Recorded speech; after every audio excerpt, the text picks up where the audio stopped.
We're going to go ahead and find the inverse of this matrix, and we're going to use the Gauss-Jordan technique. So you've done this for a 2x2 already, but now we're going to do this for a 3x3 matrix. And let's see. What's the Gauss-Jordan technique? The Gauss-Jordan technique, I could spell it, I guess.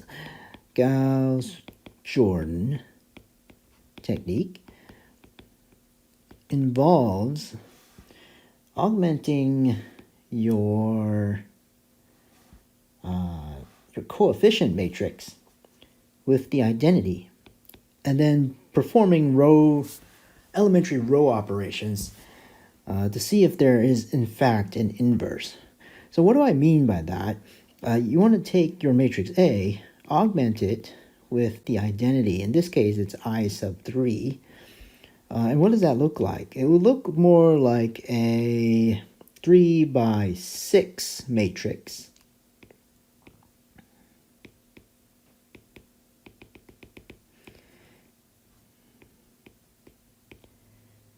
And there you go. And then, of course, we'll perform some elementary row operations. Now, the goal is, if you perform those elementary operations, it'll take a while, and then we'll get this identity matrix on the left. If we get this identity matrix on the left, then over here we get a matrix B, and that matrix B is going to be called the inverse of A. Keep in mind, this is not an exponent. It's very confusing. Not an exponent. Math is a very difficult and challenging language to learn. That is just simply a symbol saying inverse of A. So when we read that, instead of saying capital letter A, superscript minus symbol with the 1, we just simply read this symbol as the inverse of A. That's the only way you could read it. Don't read it as A inverse. That is incorrect. You have to say the inverse of A. Let's go ahead and get started. So you take your matrix A, and we're going to augment it with the identity, the 3x3 identity matrix. We want this to be first. That is our goal. And then we want our zeros to be second and third. And then this 0 to be fourth. This would be fifth. This would be sixth, seventh, eighth, and then ninth. Now that's the general strategy.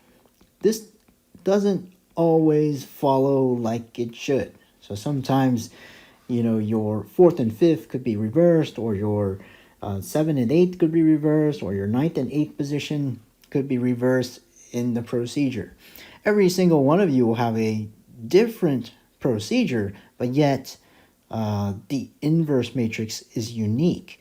In other words, you could have a very, very different route than your classmate, but your destination will be the same. The key with row reducing matrices is be 100% precise. And then, of course, this takes a lot of practice. We learn from our mistakes, so when we make our mistake, the tendency is actually just start the problem over, and then you practice and you practice and you practice, and you realize that you don't want to make a mistake when you're row reducing matrices. It's really a practice on the elementary row operations. So let me remind you what the elementary row operations are. There's 3 of them, and they don't have to be in order. One is simply you could switch any 2 rows. And what do I call the rows I and J? 2, you could scalar multiply a single row as long as your scalar is not 0. And then 3, you could scalar multiply a single row and then add it to another row. Keep in mind 2 and 3 are not related, and these are your 3 elementary row operations. And of course here, the scalar here is c is not equal to 0. So we got our Gauss-Jordan technique. We use our symbol tilde. Remember, tilde means row equivalent. The first thing I'm going to do is actually switch row 3 with row 1. Because the strategy is to get that leading 1 in the first row. 1, 2, negative 1, dot, dot, dot, dot, dot, dot, dot. Oh, that should be a 1. And we have what? 0, 0, 1. And then we're going to recopy everything else. Highly recommend that you work down when you're row reducing matrices.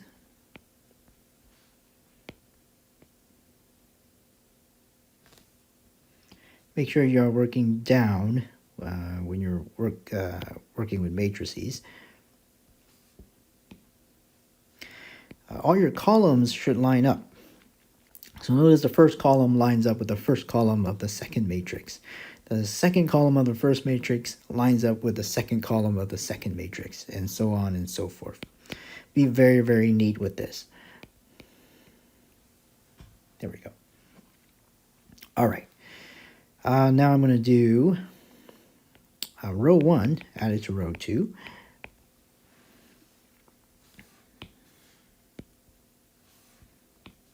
And sometimes these elementary row operations are called single elementary row operations, meaning you could only perform one of them at a time.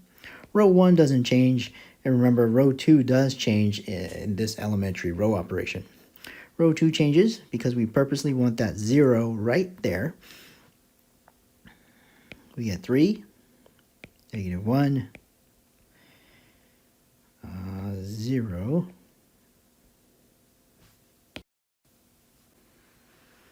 and we get 1, and then we get 1, and then row 3 doesn't change.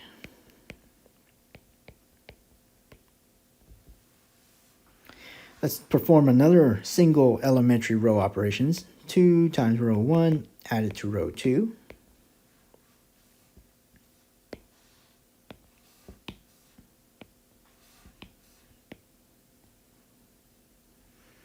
And we have 1.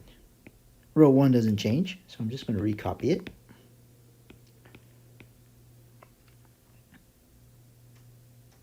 Oh, did I say row 2? I apologize. You should realize I should say row 3, right? We're trying to get this 0 right here. We've got 1 and then 0, 0. 1, then 0, 0. And 1, then 0, 0. So we got that 0 in the second row already. And row 2 doesn't change, so let me recopy it. And we got 0 here, 4 here, negative 1 here, and then 1 here, 0, then we got 2. Now, we would like to get a 1 right here without introducing fractions. So make sure you do not introduce fractions. Well, try not to introduce fractions.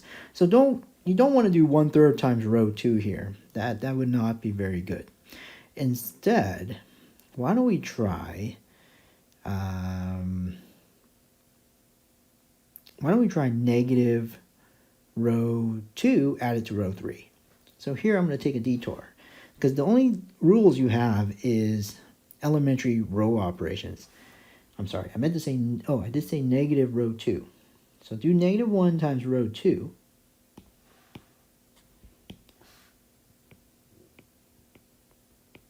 And then add it to row 3. So row 3 changes. Tilde, meaning row equivalent.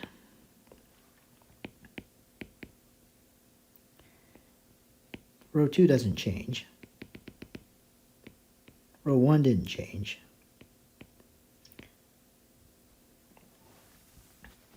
And here we go. 0. Why did I do negative row 2 added to row 3? Because now I get a 1. And that 1 is going to be useful. we get 0, 1, -1, and then we get +1. And now we're going to go ahead and switch row 2 with row 3. That's another elementary row operation.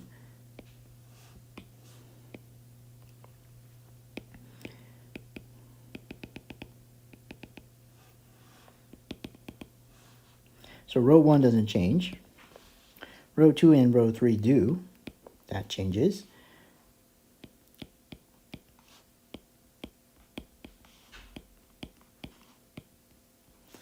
And we have what? -3, row 2, added to row 3.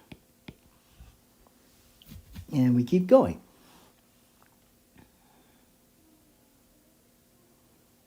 I'm going to erase the board here.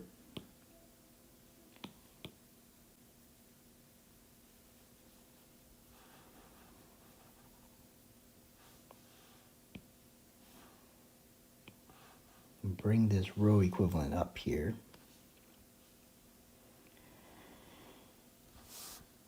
And row 1 doesn't change.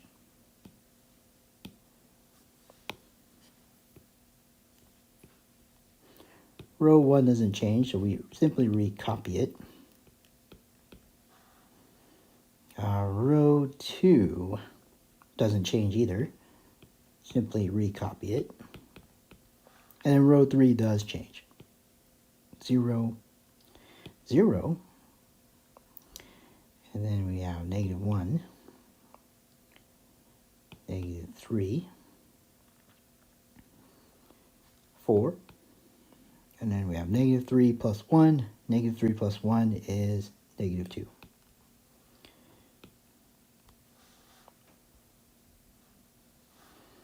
I'm going to do negative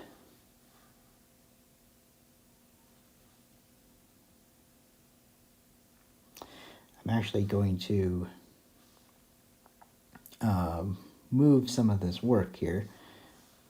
Let me erase the board here. I do want to make more room.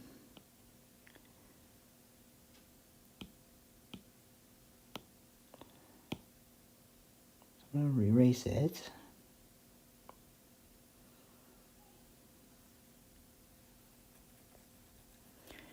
I'm going to erase the board and move my work to the other side. So when you're doing a 3 by 6 matrix, make sure you use lots of paper. Don't be surprised if you go more than one page. So, be very, very persistent with this. You got to persevere. If you make a mistake, don't be surprised that you'll start the problem over. It's part of mathematics. Now, let's move this over here. So we're right where we left off. I'm going to erase this.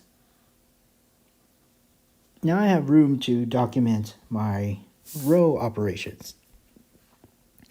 Where are we at? We are going to be at negative row 3. So take -1, multiply by row 3.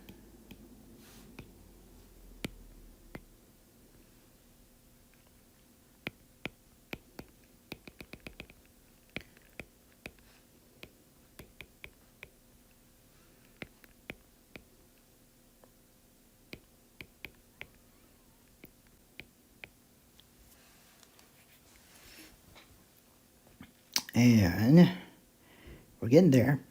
We are definitely getting there. We take -2 times row 2, add it to row 1.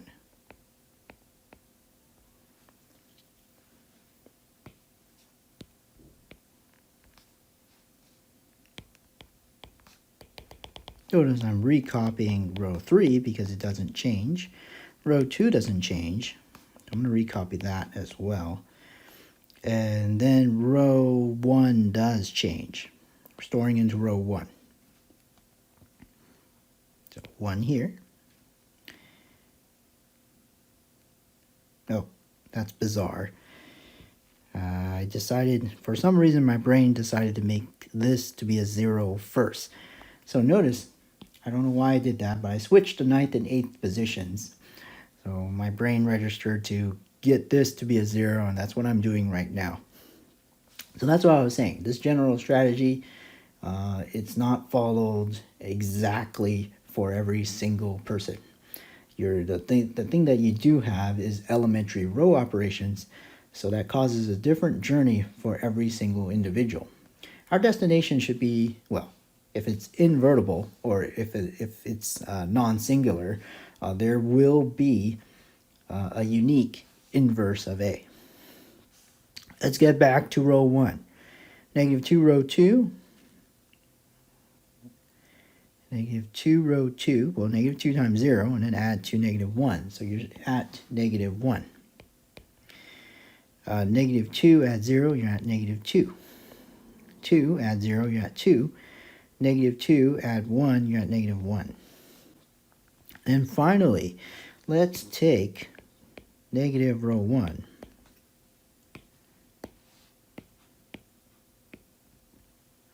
And we get 1, 0. Wait, did I say negative row 1? I take that back. That's nonsense. Aha. You don't want to write nonsense. You really want you really want row 3 added to row 1. That's much better. Ah, gorgeous. So row 3 and row 2 do not change. Row 3 and row 2 do not change. I'm just going to recopy them.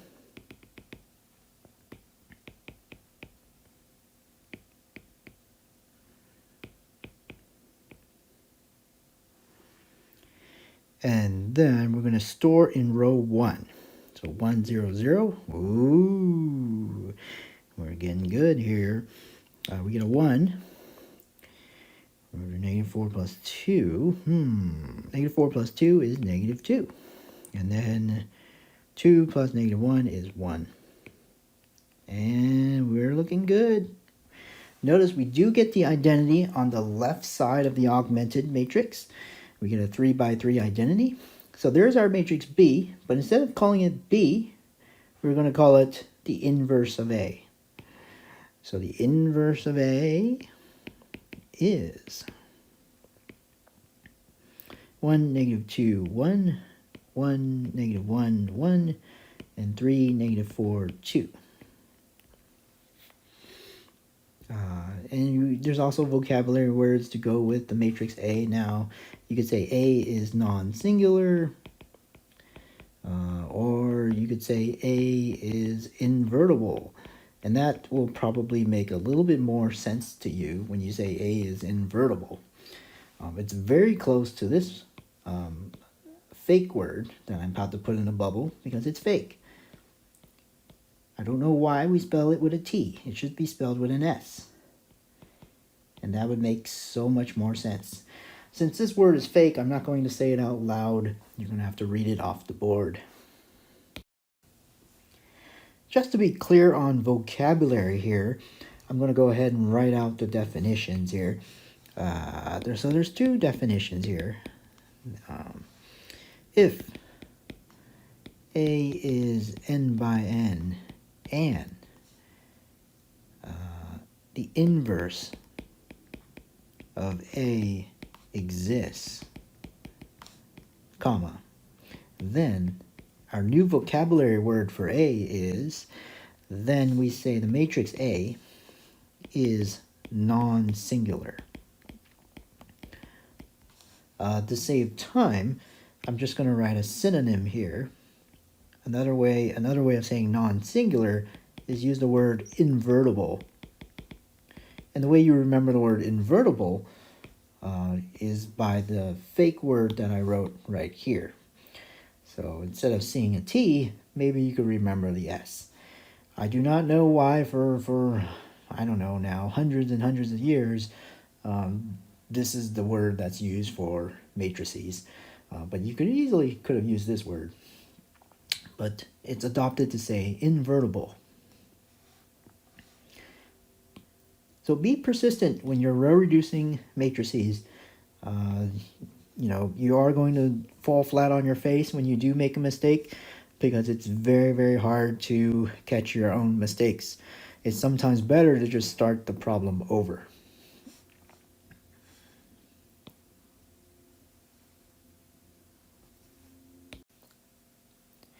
What is a determinant, or specifically a determinant of a 2 by 2 matrix? And so here is the symbolism for a determinant, but this array of numbers is really a chart, just like you did with a matrix. So when we talk about determinants, there's actually a matrix in the background. And the matrix here would be this, bracket 3, -4, 2, -2. So there's the matrix, and if you called it A, then we'll talk about the determinant of matrix A. So think of a determinant as a value that comes from a 2 by 2 matrix, okay? Or you could think of the determinant as, how should I say it? Determine the value from a 2 by 2 matrix, okay, given a sequence of operations. So I am going to show you a formula to compute such a value. So think of a determinant of a 2 by 2 matrix as a value or a real number expression.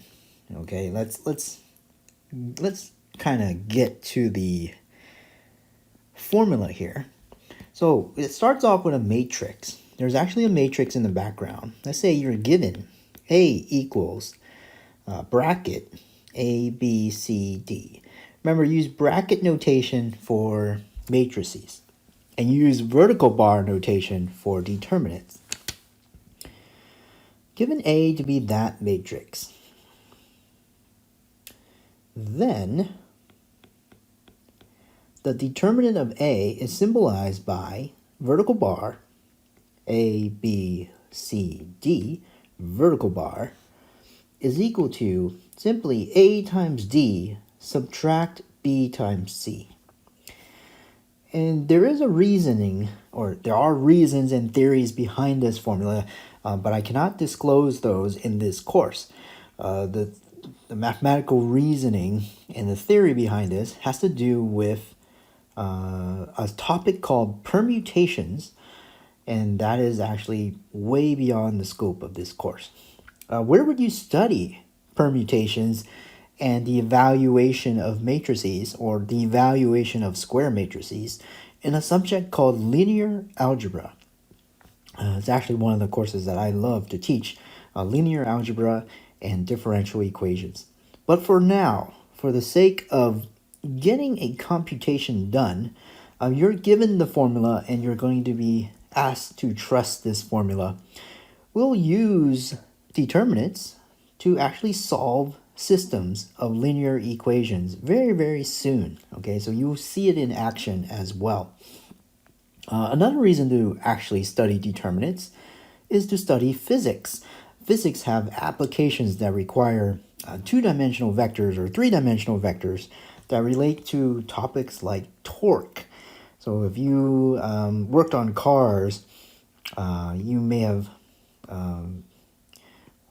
worked on lug nuts, or if you actually ever changed a spare tire, you would actually have a wrench. And I can't really draw a wrench. I'm terrible here. There's my picture here. But when you spin your wrench, you're actually creating something called torque. And that torque can be calculated using determinants as well. All right, why don't we get to a computation of a 2 by 2 determinant?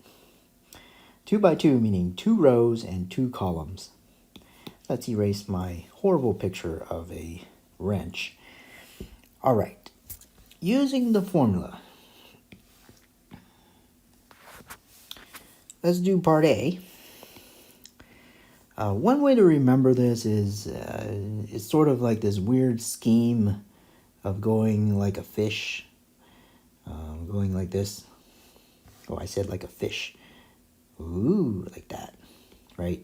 You can see the scheme, you can see the pattern of A times D minus B times C in this fish-like pattern. There's my fish. a fish. All right, let's do A times D. So you could use parentheses. It's probably be best to use parentheses here. Subtract the other product, which is 2 times negative 4. And as you do more and more of these, you'll get this really, really quickly and hopefully with 100% accuracy so that you don't make any sign errors. Negative 6 plus 8 is simply 2. Once again, go with that fish pattern. And really, this just says negative 45 plus 18. Negative 45 plus 18. Let's see, that's got to be a negative number. So 27. Yeah. And notice that you're just manipulating an expression here. So remember, a determinant is an expression. This is not an equation. Notice you start off with an expression. It's like you're starting off with a happy face, and you're just changing the happy face over and over again to maybe a silly face or a funny face. It's really an expression. All right, what's next? A times D, negative 9 times negative 7. Subtract 8 times negative 2. And that's now what? 63 plus 16. As that is 79. And I will circle final answers in a sec. I'm going to just illustrate one more here with the fish-like pattern. Not a problem, right? That's 40 plus 63. And of course, you guys could do 40 plus 63. And 40 plus 63 is 103. So think of the determinant as a way to determine value of a square matrix. In our case, specifically for a 2 by 2 matrix. I'm going to go ahead and circle final expressions. There's your final expression, there's your final expression, there's your final expression. Now, why are we using the computation of a 2 by 2 determinant? Or maybe even a computation of a 3 by 3 determinant? Okay, let me remind you that behind every determinant, there's really a matrix here. So even for this problem here, you could see that there's a matrix A, negative 9, 9, negative 2, 5. And there's a 2 by 2 matrix multiplied by a 2 by 1 matrix will yield a what? A 2 by 1 matrix. So this system of equations can be looked upon in the format of charts, or in our specific case, something called matrices. We're going to use Cramer's rule, though, to actually try to solve this system. So instead of using matrices, or instead of using your beginning and intermediate algebra techniques that you may have learned in the past, you're going to learn more advanced techniques. And of course, why would you do that? To develop more of a efficiency and proficiency in understanding how to solve systems of linear equations. This is often called the coefficient matrix A, and this is, if in higher courses, this would just be called X bar, and then this would be equal to B bar. Don't worry about that bar. What we are going to do is state Cramer's rule. Cramer's rule goes something like this. Cramer's rule is a theorem. If you have, let's say,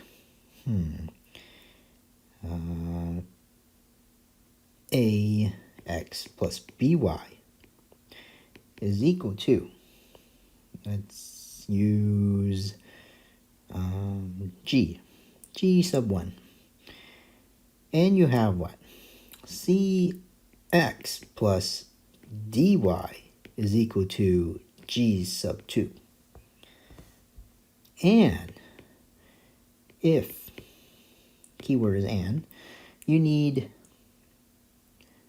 the determinant called d. D is going to be this. A, B, C, D is not equal to 0. Then we could actually get x is going to be equal to G1, G2, BD,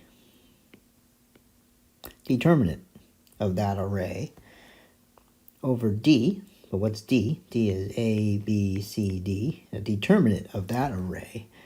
And what? Y is equal to A, C, G1, G2 over A, B, C, D. And you can see why this is a major requirement right here. The denominator cannot be what? Cannot be 0. Okay, the denominator cannot be 0. And of course, I need to finish the theorem with a period. Now, keep in mind there's a big comma here. You must satisfy the big comma before you could actually make the conclusion. Okay, so most theorems in mathematics are if-then statements. So my comma is looking really weird here. Let me fix that. Hello, comma.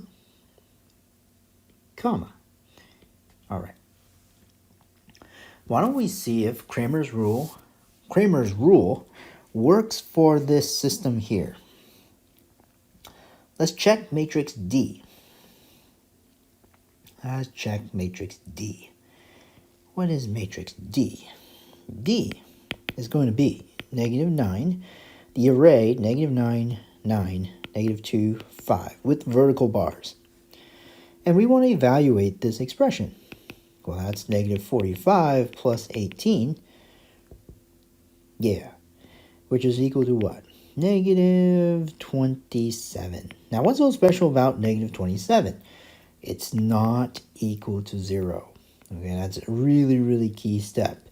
Because what you're really doing there is stating that the denominator is not going to be 0. The denominator is not going to be 0.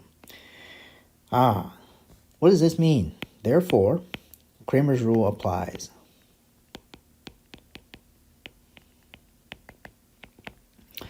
And so if Cramer's rule applies, we can actually write x.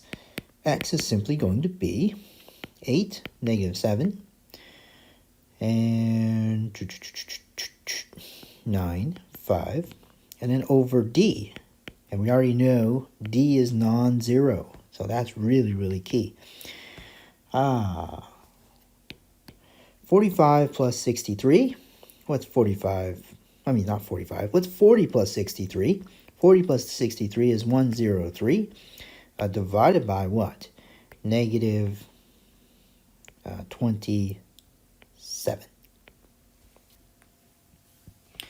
What's y? Y is going to be -9, -2. And then we have 8, -7. And put this over D. Now remember, this is according to Cramer's rule. And how do you prove Cramer's rule? You would once again have to take a course called linear algebra. It's quite sophisticated, but it is proven much later in a course much higher than this one. Let's figure out what y is. Y is going to be 63 plus 16. 63 plus 16 is 79. And put that over what? -27. Now, 103 is not divisible by 3 or divisible by 9. I don't think it's divisible by 27 either. No, it's not. No, it's not divisible by 27. So this is actually done. These are actually reduced fractions. 79 is a prime number, and then -27 doesn't matter. 79 is a prime number. So we know that this is a reduced fraction already. So we can find our what? Our answer to our system of equations. Just like that, you're done. In this case, it's a set consisting of a unique solution. Singular here. It's not plural, it's singular. So this is a set consisting of a unique solution. Geometrically, remember that these two actually graph what? these two equations graph a straight line. So how do straight lines intersect? I mean, if they do intersect, they could intersect at a single ordered pair. But for now, remember this as a set consisting a unique solution.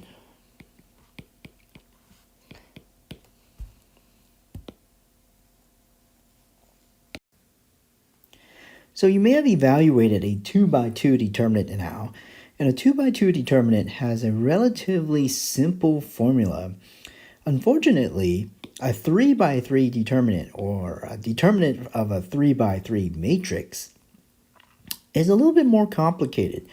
And I'm actually going to show a popular algorithm used in calculus to evaluate a 3x3 determinant. And that popular method is called cofactor expansion along the first row.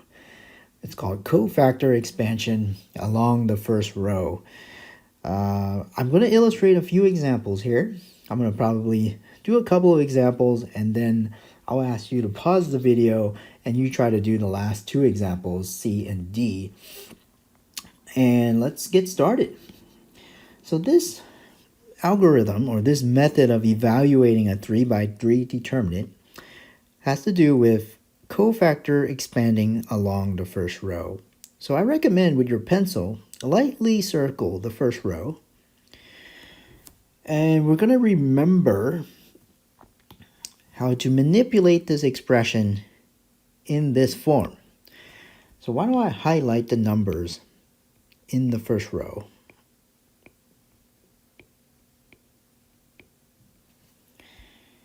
And the first thing you're going to do is write 1. Oh, actually, I take that back. The first thing you got to remember is there's actually going to be a parity symbol on top of these. So there's going to be a plus, minus, plus situation for all of these. You're going to see those plus, subtract, and plus symbols again. So the first one is positive 1. So I'm just going to write a positive 1 right there. And then what's left is going to be a 2x2 determinant. So that's going to say positive 1 times the 2x2 determinant, 1, 3, 3, 1. Now you see that subtraction symbol there in blue? It says now to subtract, this time a negative 2, and then multiply by the 2x2 determinant, 2, 3, 3, 1. Oh, you might have to, let me give you a little bit of color here. There's a lot of 3's in this example. So you're going to have to see this 3 here and this 3 here. Can you see the 2 now and 1?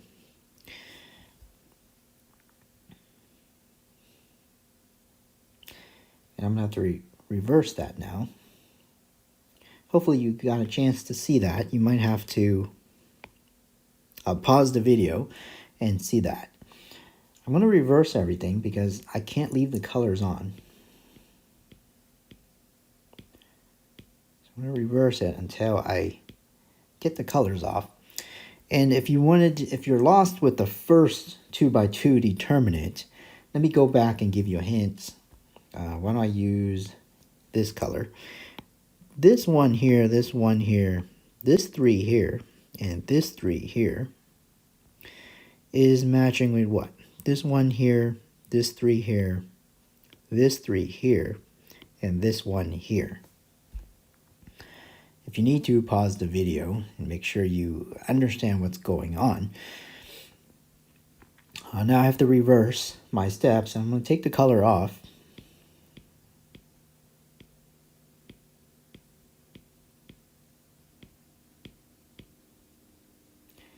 And then one more expansion for the last number in the first row. We're going to add a negative 3. So you add a negative 3. That just means add the opposite, right?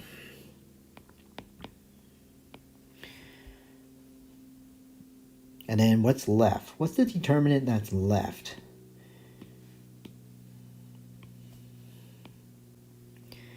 Well, the determinant that's left is, let's use this color again, 2, 1, 3, 3. And I simply write that 2, 1, 3, 3. And put it right there. I'm going to have to reverse the steps again just so I could remove the color.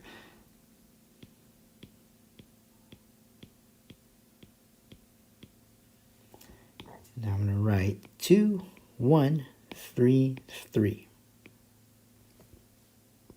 And there you go.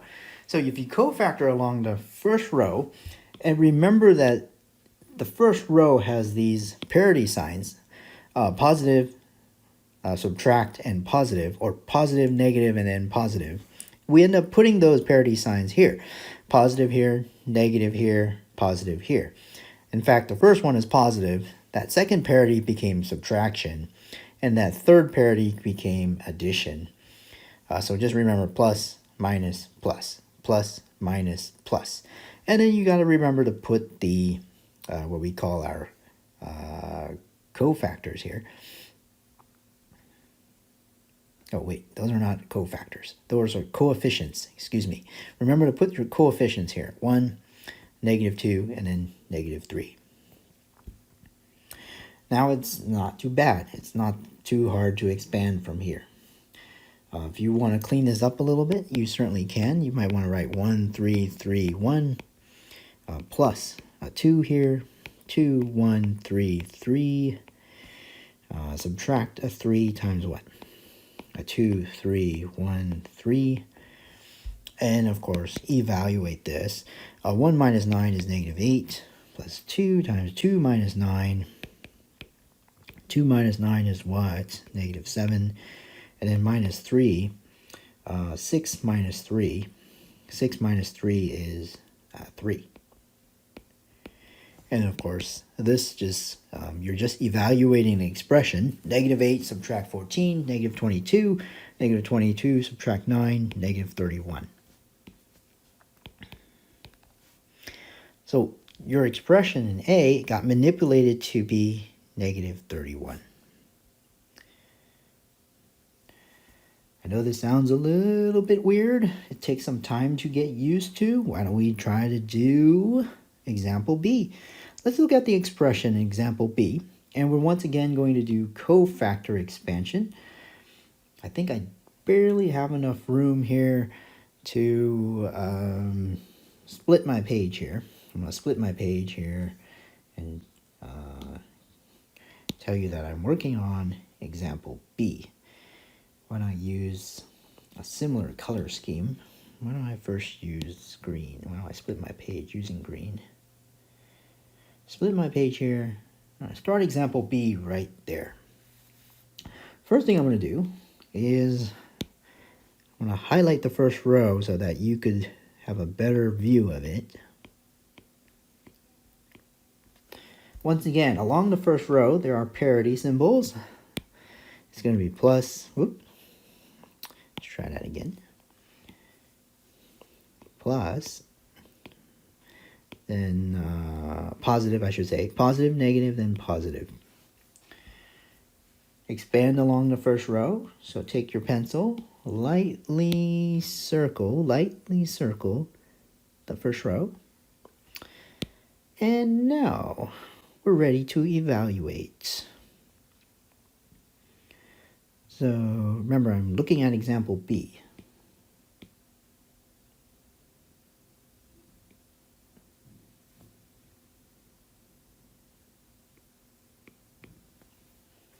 You actually have -4. It's equal to -4.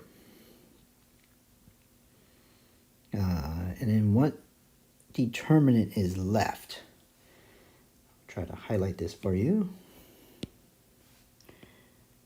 That 1, 3, 3, 1. So you kind of have to take like a pencil or your arm to cover up that first column. And then you'll be able to see that 1, 3, 3, 1. I'm going to reverse my steps so that the color goes away. And I'm going to write that 2 by 2 determinant right here. 1, 3, 3, 1. Now we're going to subtract. Subtract. Ta-da! And then what is our coefficient? Our coefficient is -2. And then, what is the 2 by 2 determinant that's left? So if we're creating a t that goes through that -2, you should be able to see a -2, 3, and a 1 left. And there you go. That's the determinant that we're going to use. We're going to use that 2 by 2 determinant. Let me reverse my steps so the color goes away.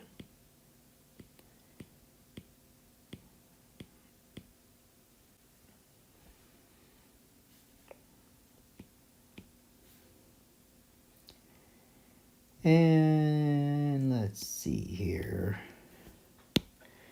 Let's write that 2 by 2 determinant now. -2, 3, -4, 1. Finally, we're going to add a -3. But adding a -3, of course, means subtract 3. I'll go ahead and skip that step. On the next line, I'll write it on this line just to be clear. And then what is the 2 by 2 determinant left? It is going to be -2, 1, -4, and 3. It's that determinant right there. We're going to go ahead and copy that over to our new expression.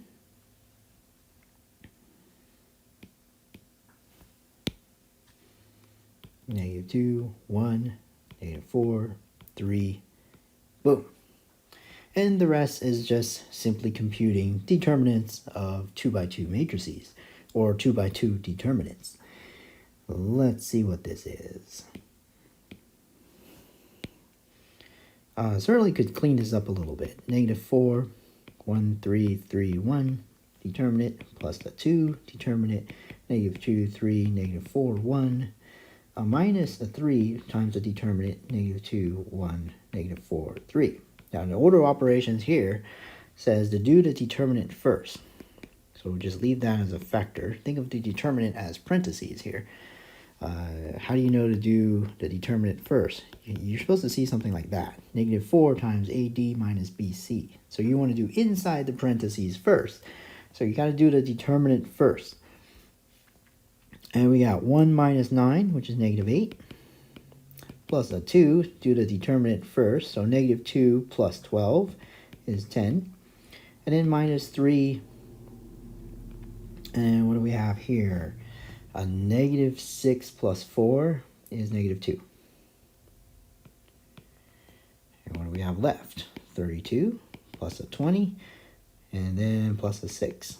So we have, 58. Ta-da! That big expression at first is now simplified to a smaller expression called 58. All right. That was A and B. Are you ready to do C? You might as well pause the video and give yourself a chance to do C and D. Hopefully you tried parts C and D on your own now. And if you want to check your answer, the expression in part C got manipulated into -12. So you want to manipulate the expression in part C to be -12. You want to evaluate the expression in part D to be -14. So make sure you can get those two numbers. All right, until next time.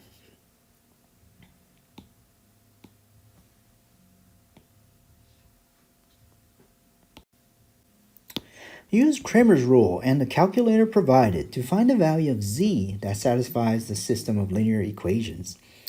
We're going to do better than that. I mean, if you have a calculator, you might as well find x, y, and z. So it says, note that the Alex graphing calculator can be used to make the computations easier. All right, good. Now, first of all, we got to figure out what Cramer's rule is. Make sure you write that down somewhere.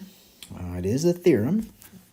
So if you have, let's say, some matrix times a 2 by 2 matrix, or in this case a 3 by 1 matrix, is equal to some answer in a matrix form, and you know that the determinant of A is non-zero or not zero, then you could actually find the individual variables using this formula. X is going to be d sub x over d. Y is going to be d sub y over d. And z is going to be what? Z is going to be d sub z over d. Furthermore, your system has only a unique solution. Furthermore, only the set consisting one ordered triple, one unique ordered triple is a solution to the system.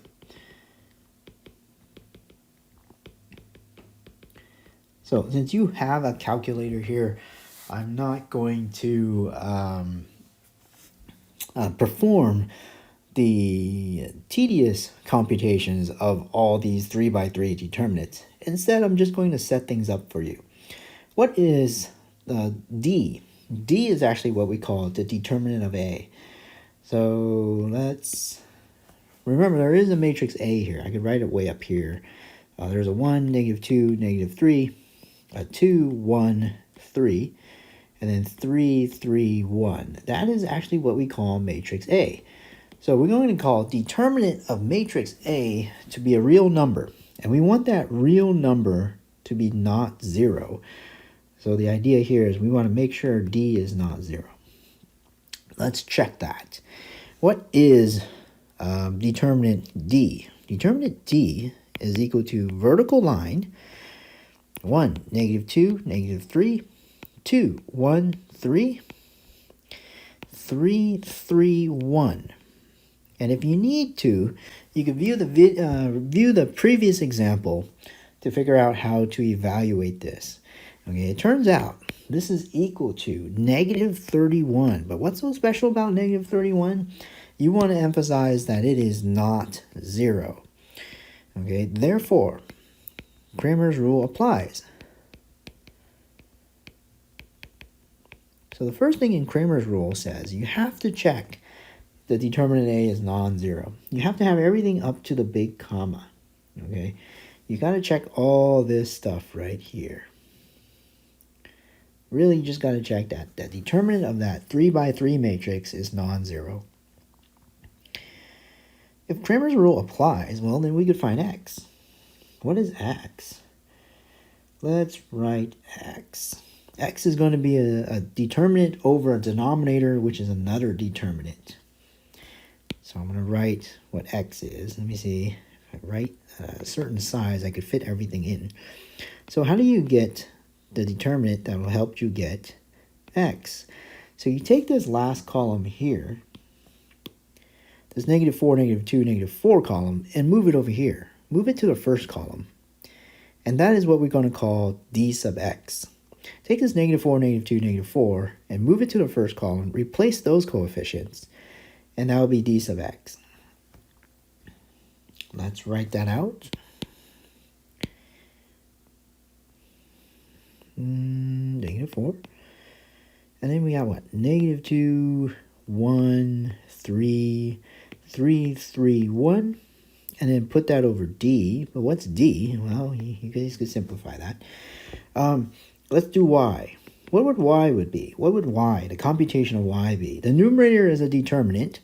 So you take the 1, 2, 3, And we're going to replace the coefficients of y with what? With -4, -2, -4, and then leave the coefficients of z alone. And that is the numerator to help us get y. And the bottom was once again d. Now, what's so special about the denominator?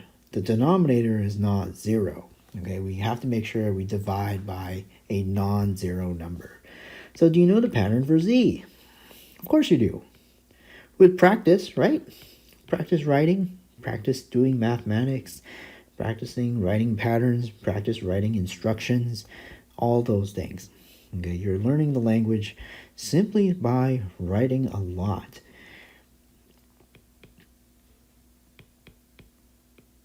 And then put this over, once again, D. Ta-da! Now, you do have a calculator, so your calculator, to check your answer, you should be able to get x is equal to 58 over -31. Good thing about 31 is it's a prime number. So, very likely, unless you have multiples of 31, there's nothing to reduce here.